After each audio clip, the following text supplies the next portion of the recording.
Hey, my name is PolishLynx and welcome to DZ Irae. Still locked up under the church.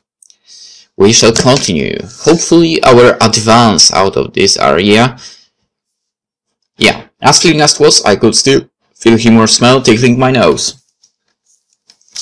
It didn't even have time to fade away before my solitude was broken once more.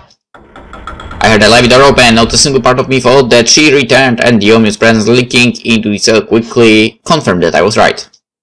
It might have lacked hostility and malice, but it was definitely not friendly either. Then of course there was no evidence of the person's presence, impossible to achieve by one's lone soul. Like everyone their band of psychos. He had a step that felt like the march of hundreds, perhaps even thousands, something he didn't even try to conceal. The door was fully open and my visitor was... 災難でしたね、藤井さん。Valeria Trifa, my situation finally got the appropriate person and the appropriate event. 立場上、テレジアの非礼はお詫びします。あなたは丁重に扱わなければならない。これが丁重だって。I reminded him that I was bound from head to toe and rendered unable to do any worthwhile movements. 少なくともあなたを精神的に疲弊させるつもりはない。重いでしょう、そういうものは。別に。Regardless what her goals were, the short moment I spent with humor was encumbering at all. Wasn't encumbering at all. Hell, I think her visit actually helped me. 今あの人はどこに？さて、怒っているようでしたからね。そういう状態の女性には近づかない主義なのですよ。張り手くらい受けてやってもいいのですが、あいにく今はそういうわけにもいかない。不忠になる。With a small smirk on his face, Father Trifa spoke senseless words as he walked up and freed one of my arms. あとは自分でおやりなさい。He gave me a key. I wordlessly took it, started using it, and within a few minutes I regained my freedom. During that time period, Father Trifa didn't speak a word, and as if that wasn't enough, when I stood up, he just turned his back on me and started leaving the cell. That behavior made me click my tongue. He took no precautions against the possibility of my escape or counter-offense, and it wasn't because he believed me or anything. He simply knew that I could be easily taken care of it if I tried anything. The bastard knew I was powerless in my current state. There was no point in me proudly standing up and pretending I was fine, while still fighting the creaks of pain all over my body. Then again, I guess I had to be there at least somewhat passable, for it might have been pointless from a tactile perspective. I really didn't want to look pathetic in front of this man. A show of will was the only weapon I could use in my current situation. 何をしているのですか？ついてきなさい。どこへ？ I had a hunch, but it couldn't have hurt to ask, right? And sure enough, the response was... ハイドリ秘境がお待ちです。The intensity of the event that would soon befall me was so great I couldn't help but regret my nonchalant question. ところで。Yeah, by the way. Screw it. In for a penny, in for a pound. As we walked the dark, stony corridor, I skipped something else. シスターは今どこに？さて。In response, Father Trifa put a bitter smile. おそらくテレジアのところ。というか、部屋から締め出されたドアの前で、拉致もないことを語りかけているのでしょう。彼女はそういう人だ。私は素晴らしいと思いますよ。あの方は女性というものを見事に体現していらっしゃる。情を捨てられず、流されながらも、真の部分ではひどく精度の良い天秤をお持ちだ。ことを選ぶという行為において、女性は男のようにみっともなく揺れたりしない。泣いていようが叫んでいようが正反対のことを言っていようが、するべきことは最初から決めているのですよ。彼女たちはね。リザは信用に足る。私にとってもあなたにとっても、テレジアにとっても。まあそれだけに痛ましくもありますが、この先あなたと対峙するような事態になっても、何かうまいことやってくれるでしょうよ。彼女ならね。少なくとも私よりはあなたに好ましい対応をするはずだ。じゃあ Me and sisters are facing one another as enemies was not a scenario I wanted to imagine in the first place, but if I had to, it was best left for later. The present, the reality before me had enough problems for me to deal with. あんたはどうなんだよ、神父さん。私ですか？言ったでしょう。あなたに害しか及ぼしません。His tone was so light you'd think he was inviting me over for a tea. ならあんたに案内されてるこの先は俺にとって最悪の場所ってわけだ。否定はできませんね。何をもって最悪とするかはともかく、私はあなたと同じ立場にはなりたくない。シスターのことを話してるときは俺にもまだ先がありそうな言い回しだったけど。わからないのですよ。わからない。His words rang with earnestness rather than grandeur, at least to my ears. ハイドリ秘境の意図するところなど、私にはわからない。故に、あなたがどうなるかもわからない。別に脅すつもりはありませんが、楽観しない方が良いでしょう。一度生かされたからといって、二度目があるとは限らない。We'll see about that. あの方は何というか、こちらの都合など一切お構いなしなのですよ。彼の中では自然な理屈があるのでしょうが、昔からはっきり言って理解できない。要するに、常識で測れない。あんたに常識がうんぬん言われたくはないけどね。He did have a point, for that thing is beyond both sense and reason. Hell, I was breaking the rules just by being alive right now. Normally I should have died instantly the very moment he appeared. A part of me wanted to ask him about why that didn't happen, but I restrained. Father Trifa had already said he didn't understand him, so he probably wouldn't have an answer. Instead I decided to ask something else. A meaningless question with no ulterior motive or deep desire for knowledge behind it. However, it was also quite a question that would confirm just how abnormal this priest really was. 年いくつ？ And he answered. さて、90の半ばを超えたあたりでしょうか。おおよそ1世紀生きていると言えばいいですかね。Nice. 我々の中では比較的年長な方ですよ。とは言っても、あなたから見れば90も80も大差ない年寄りでしょうが。Yeah, you're right. そう、やっぱり。I always felt something off about him being Kimura's godfather, and it turned out that the feeling wasn't unfounded. Father Trifa was really old enough to have lived through World War II, yet he was right here unchanged since then, and immortal, unfit to be called human. なら、あれはやっぱりあれでいいんだ。ハイドリ秘境のことですか？ええ、有名な方ですから、あなたも知っているでしょう。ラインハルト・トリスタン・オイゲン・ハイドリヒ大将閣下。真実の1割も記されていない教科書でさえ、彼が最も恐ろしい魔性だったと言っているでしょう。その評価は間違っていない。万分の1以下の過小評価ではありますがね。それでも彼は図抜けていた。唯一例外は副首領閣下くらいでしょうか。そいつの名前は？おや、知らないのですか？まあ確かにこの国の学生が知っているほど著名ではないですが、それについてはハイドリ秘境ご本人からお聞きなさい。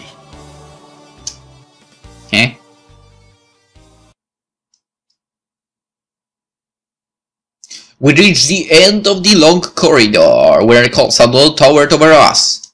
Beyond it, the monster was waiting for me. ちなみにここは私がくぐる門でもあります。原則として一門につき一人しか通れませんから、今は私が開けるわけにもいかない。ですからどうぞ、お一人で。これは真実本音ですが、あなたの安全を祈ります。His ominous words made me want to say something, but my body didn't allow that. My pulse was hastening, I was drenched in cold sweat, and my breathing was racked. Once I went past these gates, there would be no escape. わかったよ。However, I didn't want to show any weakness before this priest. The tiny sliver of pride was the only thing preventing my legs from giving out, allowing me to muster enough courage to push the door.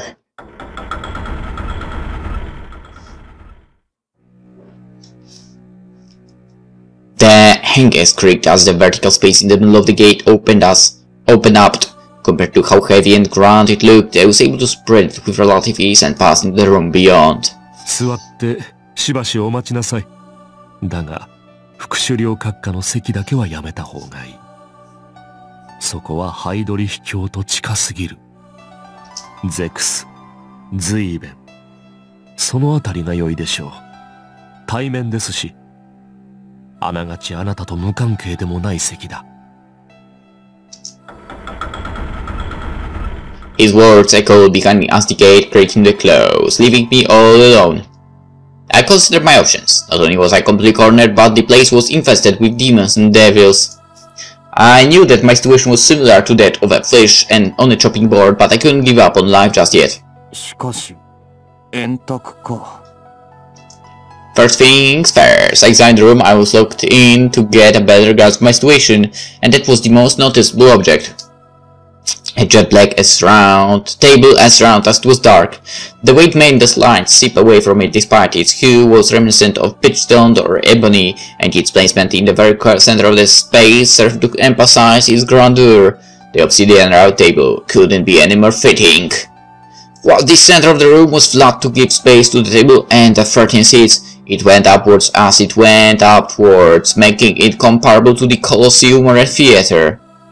It was still that this was their headquarters, the place where Wilhelm, Rosalga, Fadrifa and Sakurai would bring up and discuss topics that could be no less than disgusting.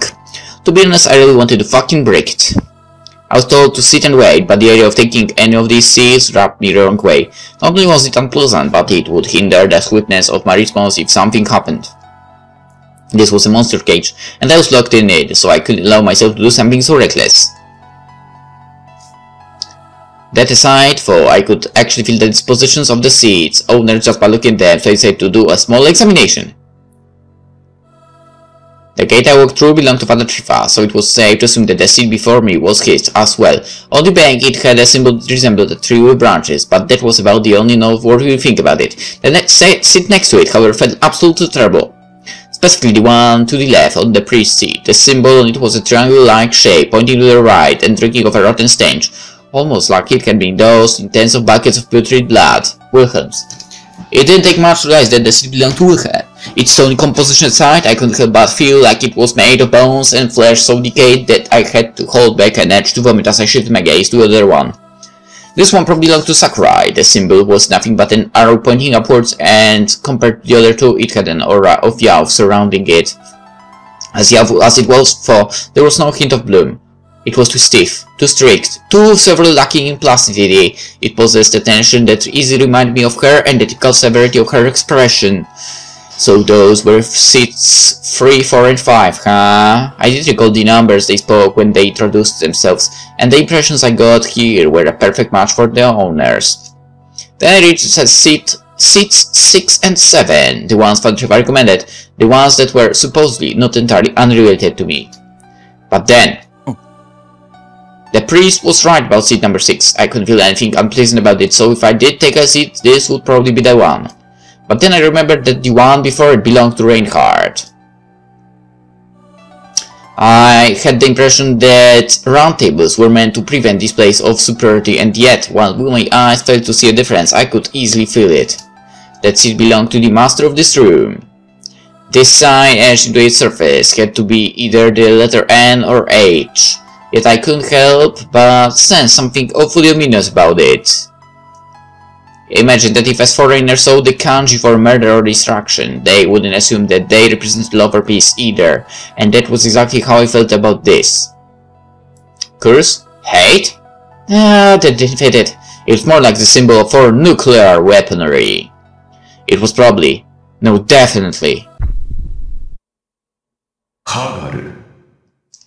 As if raining down all the stones in the space, a voice echoed around the obsidian round table. 崩壊、終焉、旧秩序の死とそれをなす力、抑制できぬ自然、ジャガーノート、求心どもの黄昏、最後の戦争。ディエスイレだよ。私。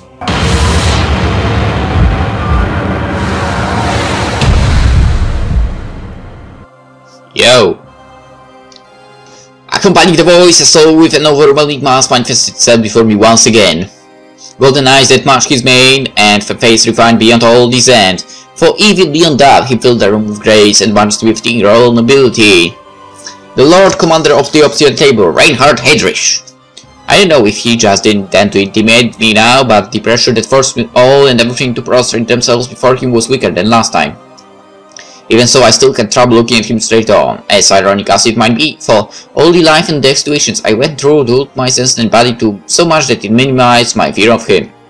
If I had eyes with clarity so great that I could see into the number and density of the souls swirling within him, I would likely die due to the insanity. かけたまえよ。そう警戒せずともよい。生産杯に何やら脅されたのだろうが、私も礼を重んじる。ここの主人として、客への対応くらいはわきまえているつもりだよ。かけたまえ。Reinhard urged me once more while eyeing seat number 6, which was right before me. As pathetic as I would may have been, his words had something to them that made it difficult for me to resist. Well, I guess he intended to do something to me, then it would happen and I couldn't do anything about it, regardless if I was seated or standing. However, as a small show of defiance, I decided to take seat number 7 instead. なるほど。なかなか面白い選択だ。象徴的とでも言うかな。ケン、そこが誰の席か知っているのかね。別に。My sitting here was an abrupt decision fueled by nothing but pride, but the feeling of it wasn't bad at all. To be honest, not exactly pleasant the idea, but I sensed that I could get along with whoever owned this seat. However, none of that mattered now. I had no grasp of his intentions, but my situation wasn't light enough for me to have a pleasant conversation with him, regardless if we were having an exchange or not. This was all about to me. First and foremost, I had to protect my own life, but my win conditions meant taking back what he took from me. Mari, basically. Even if I was able to leave here with all my limbs intact, it would be completely pointless if I didn't have her by my side. A clear loss. Reinhard Heydrich, as a man who reached the rank of lieutenant general whilst in the half of his 30s, he probably went through government conspiracies, secrecies and trickeries on a daily basis. Even if our battle stayed only verbal, he was still a formidable foe. When considered naturally, I was facing him as nothing but a student who had yet to live 2 full decades. My burden here was so great that I might as well have been facing a creature from a higher dimension. I'm through 2 decades. And that is exactly why I had to avoid being consumed by such feelings. 一つ聞きたい。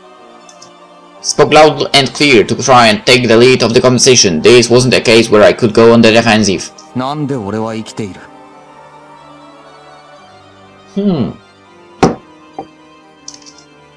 Reinhard sounded a light truculent. 生物を砕かれれば、その使い手も砕かれる。それに対する矛盾かね。ならば、何も問題はない。単なるKの勘違いだ。勘違い？そう。その断りをどこで知った？目で見たのか？あるいは聞いたか？前者であれば結論を急ぎすぎ、後者であれば言葉が足りんな。結果だけを見て、過程に目を向けていない。なぜ K は器物の破壊が肉体の破壊に直結すると判断した？そうなったからそうなるのだろう。では、あまりにも単魚だろう。聖なる異物に宿る魂。それに溶け合い融合した己の魂、この二つを砕かれるからこそ霊質の破壊が物質の破壊につながるのだ。蓋をこじ開け中身を抜き取った程度では私も K も誰も死なぬよ。 Well, technically, if you cut a person up, basically cut his body open and took all the, you know, organs out, he'll die. つまり He was saying that my and Mari's souls weren't damaged but only split apart. It wasn't the weapon's destruction that led to the destruction of the flesh, but rather the damage inflicted upon the souls within it. The realization that Mari was perfectly fine made me exhale a sigh of relief. However, I had trouble accepting that the truth was that simple. He spoke of the act as if it was easy to do. But I couldn't help but think otherwise. It seemed like he crushed a packet of peanuts without damaging the contents. 理解したかね。 Though I still had some questions about the issue, I nodded wordlessly while averting my gaze from his. The main deal was that he had abilities that were nothing short of divine, and that he used them to keep me alive. Why did he do that anyway? なんでそんな面倒なことをする？ He could have killed me right then and there. He could kill me right now. If there were 100 of me and we all banded up against him, we wouldn't stand a snowball's chance in hell. 俺を一体どうするつもりだ？ どうする？ Was my question really that strange? Reinhard actually processed it with a pensive look on his face. 私はただ K と話をしたかったのだよ。 Eh? No. Say what? Was he fucking around with me? I almost shouted that out loud, but the pressure of his being had filled the room and gained so much density that my tongue failed to move.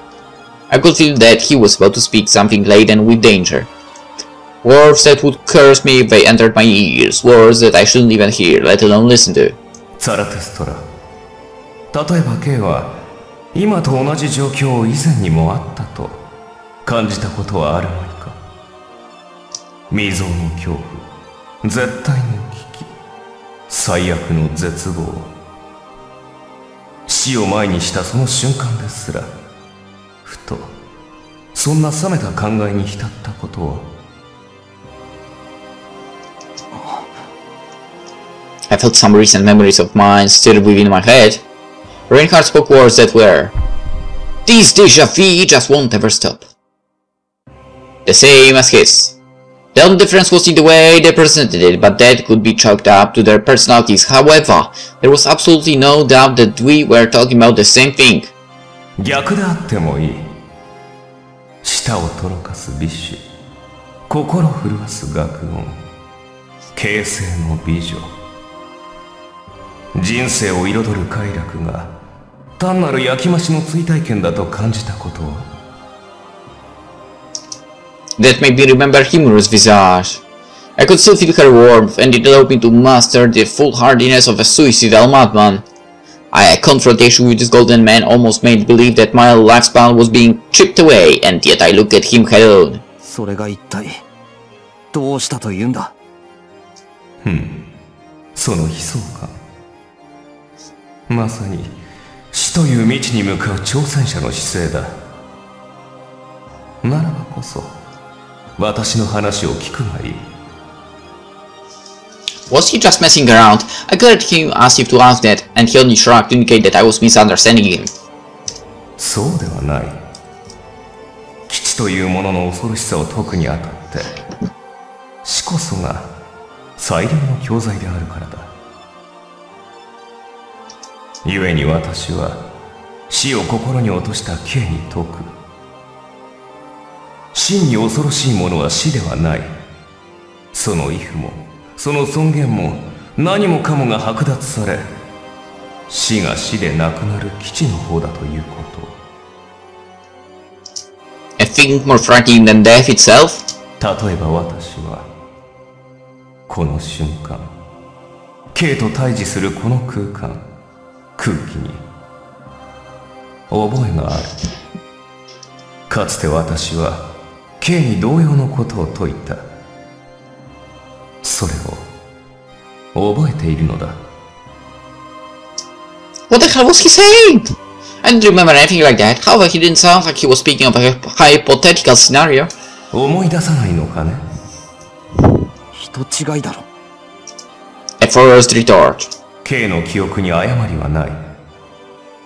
ここでこうして私とケイトで話すのは確かに初めてだろう。The golden phantom, relaxed his lips and spoke something peculiar. つまり、私が覚えているのは過去ではないのだよ。過去じゃない。私は今を覚えているのだ。My head failed to work, my body failed to move, and thus I felt something really unpleasant within the conversation and urge to vomit build up within me. The dread enveloping me felt so vast that I thought my heart would jump out of my chest. In the end, I followed through it to process what he was saying. かつて、私は私の人生を生きた。その中で、ケイとも出会い、そして、このように話をした。That was completely his own problem, man. He could spend days talking about it and still wouldn't remember shit. Was he talking about the previous life? 無論、それは過去ではない。この日、この時、この空間での話だ。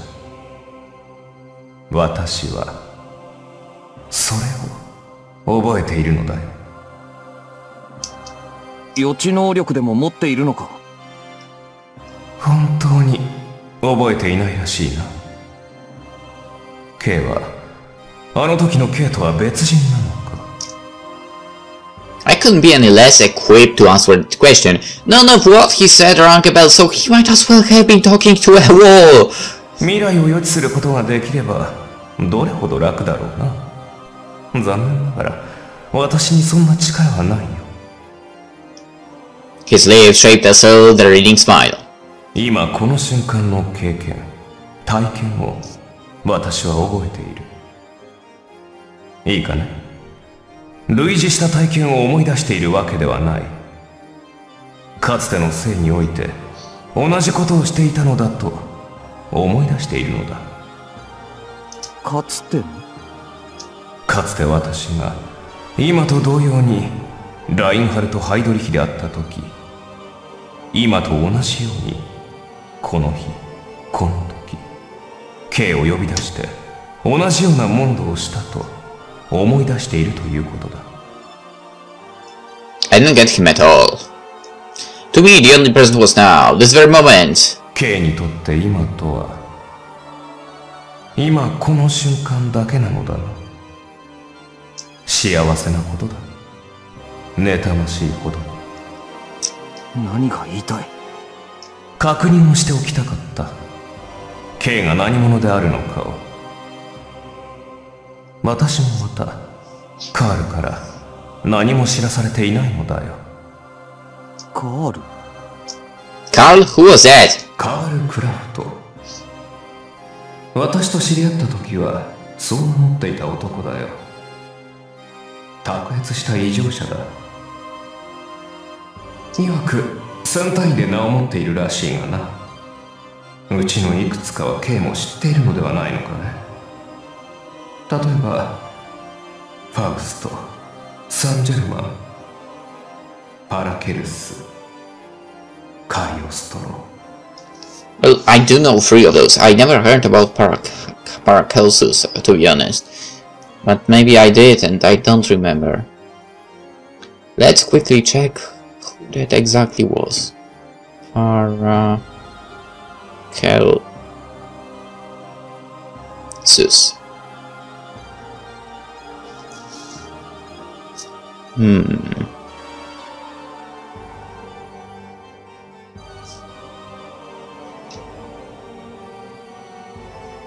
Huh.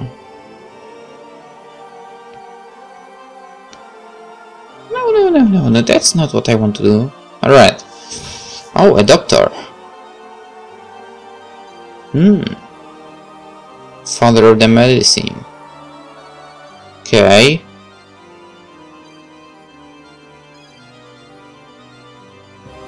Okay, that's weird. Anyway. Never mind.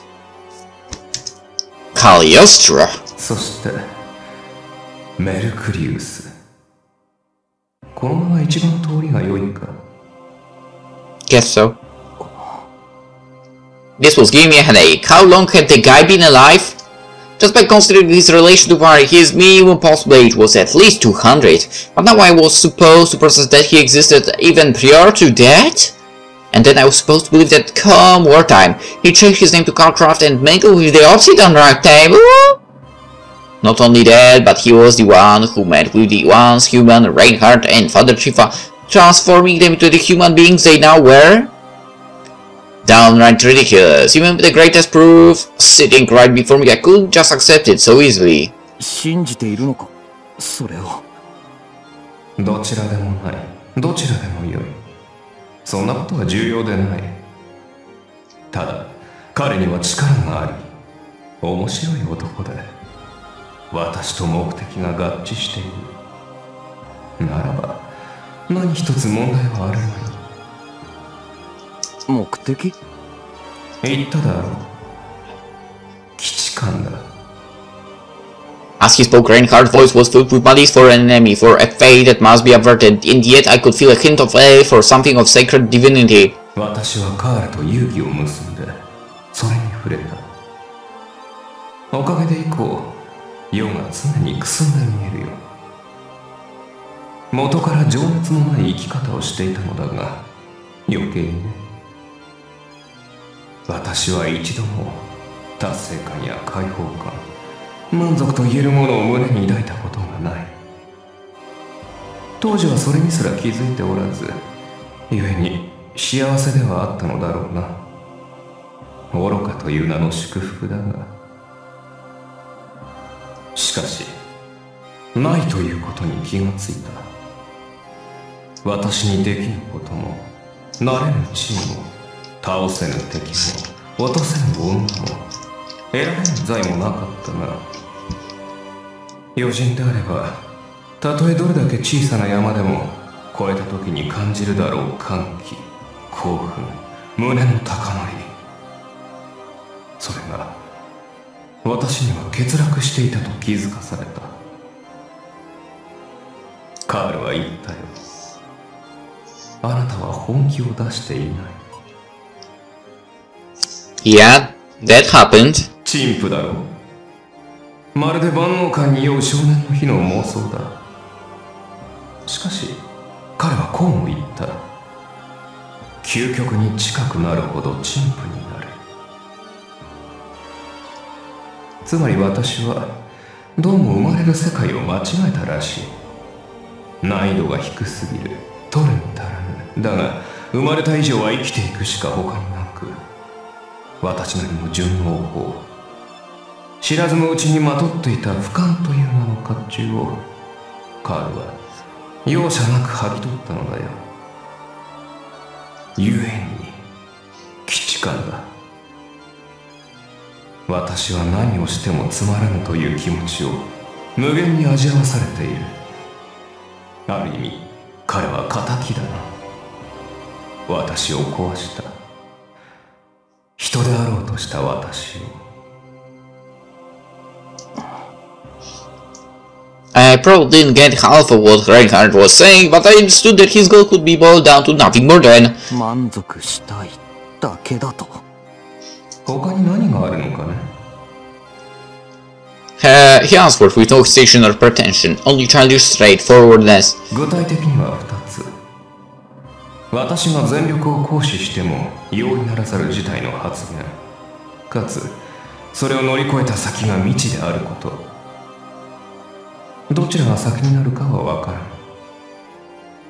ここは私の世界ではない。故に私があるべき世界を想像して流れ出させる。踏破するに足る山を出現させて乗り越える。それが基地官の終焉だ。我らはゲットーと呼んでいるが、的を射ているだろう。誰でも繋がれれば暴れたくなる。He was not of this world, so he would destroy it all and create one fit for him. Hagal, destruction, delay, the olden ordinance, the dies irae. Spin's words came back to me. They must not be brought back to this world. They were monsters, spaced beyond coexistence. The construction of a magic circle, the right of return, competing murderers, and the soul of their sacrifice. I see, so he was. He was already beyond all imagination, yet that was a display of only a few times, if not hundreds, of his total power. Honestly, he might as well have been a creature from a higher dimension. If there was a world befitting this beast, I didn't want to see it, it would surely be no different than witnessing the devil on his very own hellish throne. 確かに今の私は影に過ぎない。本体とでも言っておこうか。ともかく私の大半は私が作った私の世界に今もある。どうやってそんなことを。K がカールの秘宝を理解すればわかるようになるだろう。何も特別なことをやっているわけではない。まあ、いささか大掛かりな真似はしたがね。旅立つのも戻るのも相応に大道具を必要とする。かつてはベルリン、そして今は。The gold squinted his eyes and implicitly halted his words for several seconds, implored me to imagine and word it myself. An action representative of the devil with a sick taste for human reactions. With a cracking voice, I squeezed out those words.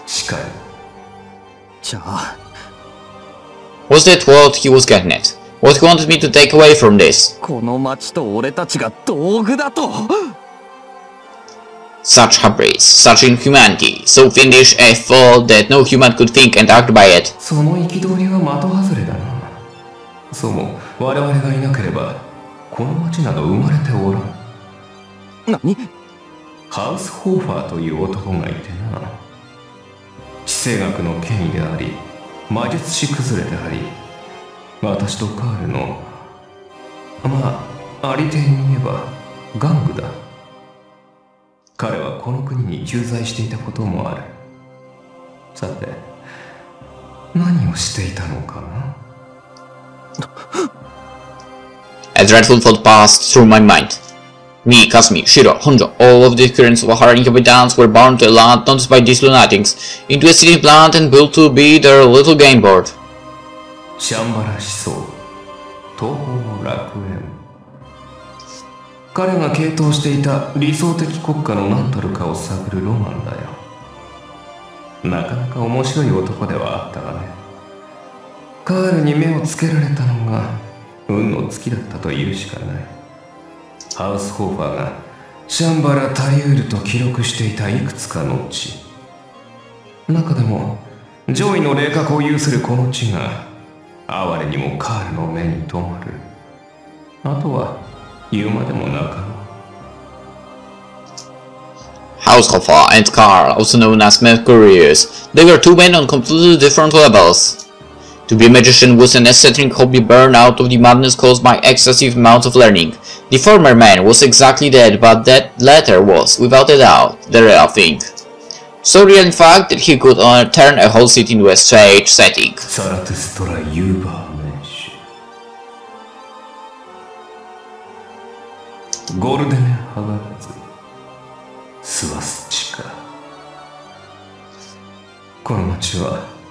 私の理想を内から流れ出させる契約の箱だ。聖典にいうところのアーク。つまり、都市規模の生物に他ならん。町だけではない。シャンバラに住むすべての命は、一人の例外もなく、我々の糧として存在している。生命に意味を付与するのは、哲学者か坊主の両軍だが、この場合においてはその限りにあらず。すなわちこの都市全ての生命は形而上的な概念ではなくれっきとした存在の意味が与えられているということだ。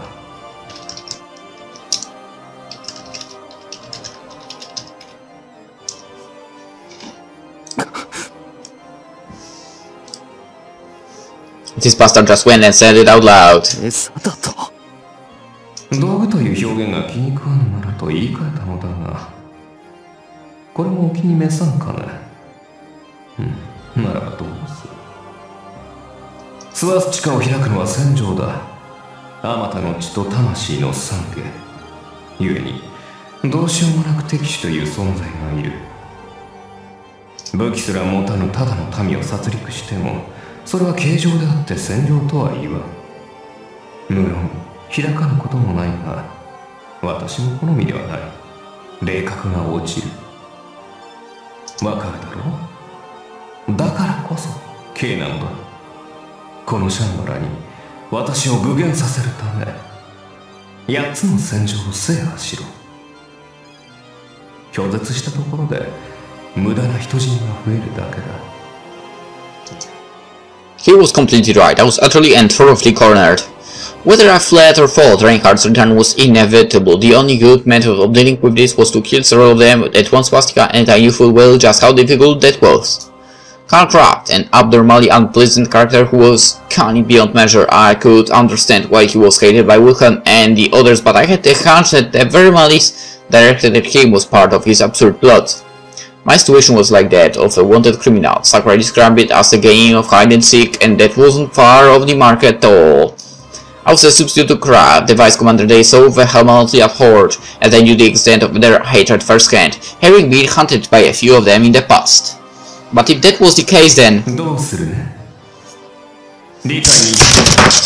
Ouch! Didn't mean to do that. Didn't mean to hit the mic and drop it a little bit. But it happens from time to time somehow, when I switch the position of hands. Anyway.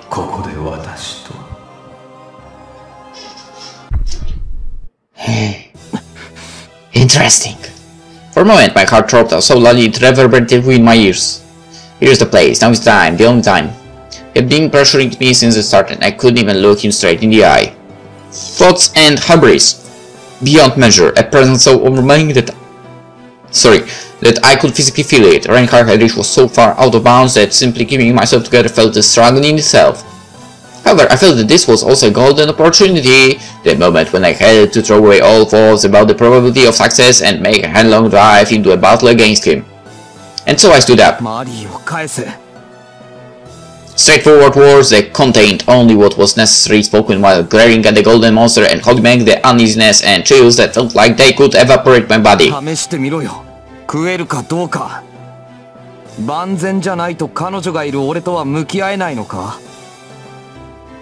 A provocation so dangerous it made me a tightrope walk seem a cakewalk. If he so desired, the beast before me could destroy him about as much as lifting a finger. Based on what Reinhard said thus far, I concluded he wanted me to take up the role of their opponent. As ridiculous as that sounded, he wished for a fierce enough adversary to satisfy him. Which meant that I, in my current state, was hardly even worthy to be killed. However, displaying fear of servility might disappoint him enough to end me. I had to be powerful too, a mighty ferocious hero that would make the beast wish to go all out. Stop tangling up my damn tongue, stop shaking my fucking limbs, shut up and slow down my heart.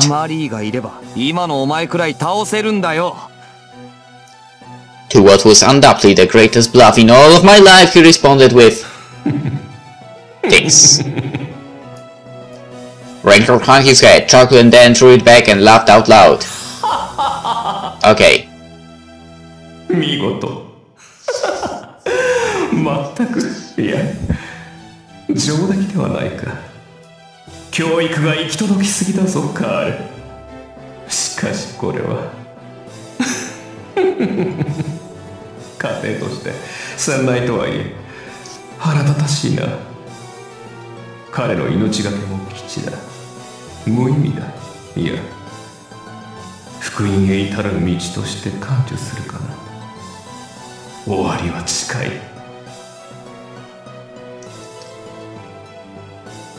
With that, the hand covering his handsome face started to shine and drowned the surrounding darkness in a golden light.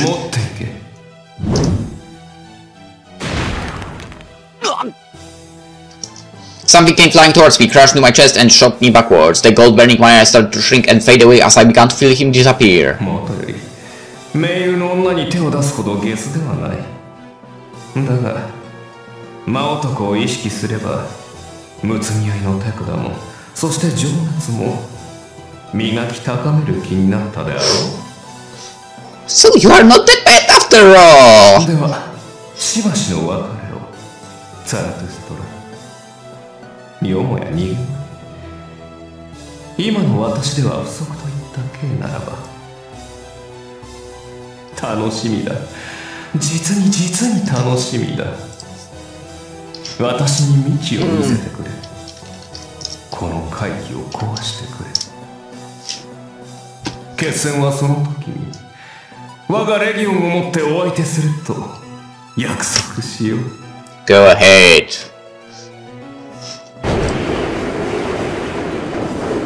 With a laughter that rolls around the space, the gold shrunk with inverse proportion until it reached the boundary between 1 and 0 and disappeared, leaving me with an explosion that blew me away once more.